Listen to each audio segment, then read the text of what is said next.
तो आज हम एक बहुत ही दिलचस्प किताब पर बात करने वाले हैं, जिम कॉलिंस और जेरी पोरस की बिल्ट टू लास्ट। हाँ, ये किताब उन कंपनियों के राज खोलती है जो सालों साल मतलब दशकों तक सफल बनी रहती हैं। बिल्कुल, जिन्हें लेखक विजनरी कंपनियां कहते हैं। उन्होंने 6 साल लगाए 18 कंपनियों को स्टडी किया। और उनकी तुलना उनकी ही जैसी पर कम सफल कंपनियों से की।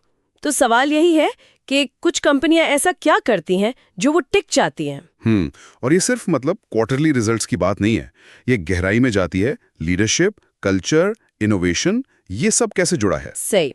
तो पहला आइडिया जो मुझे बड़ा इंटरेस्टिंग लगा वो है घड़ी बनाना, न कि सिर्फ समय बताना। हाँ, ये बहुत बढ़िया पॉइंट है। मतलब लीडर्स सिर्फ एक प्रोडक्ट या आइडिया नहीं बनाते, वो एक पूरा सिस्टम, एक कल्चर खड़ा करते हैं जो उनके बाद भी चले। बिल्कुल, जैसे वॉल्ट डिज्नी का उदाहरण है। उन्होंने सिर्फ कार्टून नहीं बनाए। हाँ, उन्होंने एक पूरी एंटरटेनमेंट की दुनिया बना दी। एग्जैक्टली। वो सिस्टम आज भी चल रहा है उनके बिना भी। असली लेगेसी वो सिस्टम है, वो कंपनी है।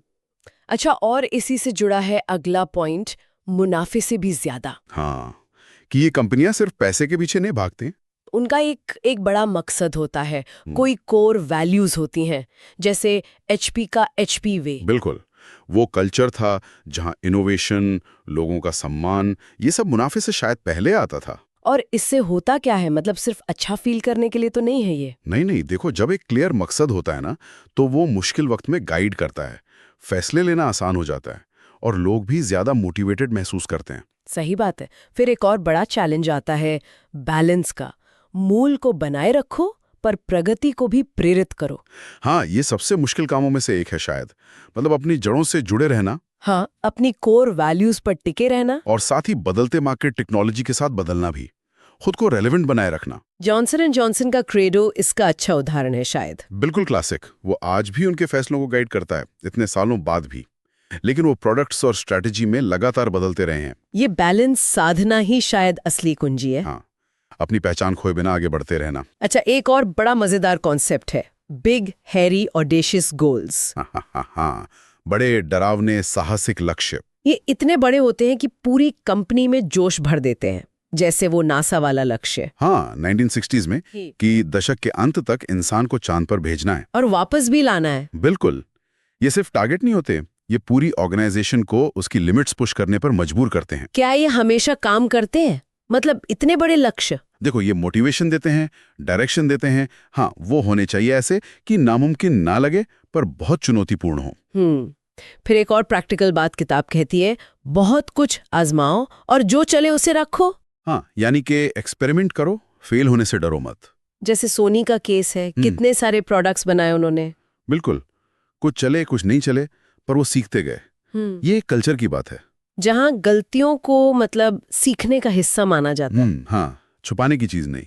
इसे एवोल्यूशनरी प्रोग्रेस भी कहते हैं। कोशिश करते रहो, सीखते रहो, अडेप्ट करते रहो।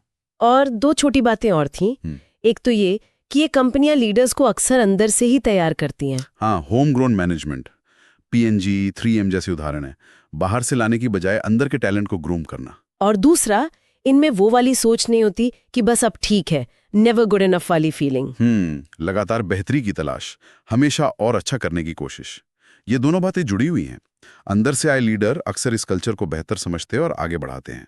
तो अगर हम सब समेटें तो बिल्ड टू लास्ट का निचोड़ क्या है? स्थायी महानता कहाँ से आती है? देखो, कोई एक जादुई फॉर्मूला नहीं है। ये मिक्सचर है एक मकसद वाली संस्कृति का, अपनी कोर वैल्यूज पे टिके रहने का, बड़े सपने देखने और उनका पीछा करने का, लगातार कोशिश करने और सीखने का, और लीडरशिप को अंदर से डेवलप करने का। इन सब चीजों का एक कॉम्बिनेशन। लेकिन एक बात और है, समय के साथ कुछ कंपनियां जिनका नाम इस किताब में था वो शायद आज उतनी विजनरी ना लगे, जैसे फोर्ड या मोटरोला। हाँ, ये बिल्कुल सही पॉइंट है और इस पर बाद में चर्चा भी हुई है। ये दिखाता है कि ये सिद्धांत पत्थर की लकीर नहीं है। शायद उन्हें भी समय के साथ विकसित होना पड़ता है। मतलब कॉन्टेक्स्ट बदलता है। बिल्कुल, लेकिन फिर भी इन कंपनियों ने जो सिद्धांत स्थापित किए वो आज भी बहुत रेलेवेंट हैं। किसी भी ऑर्गेनाइजेशन के लिए जो सिर्फ कुछ साल नहीं बल्कि लंबा असर छोड़ना चाहता है।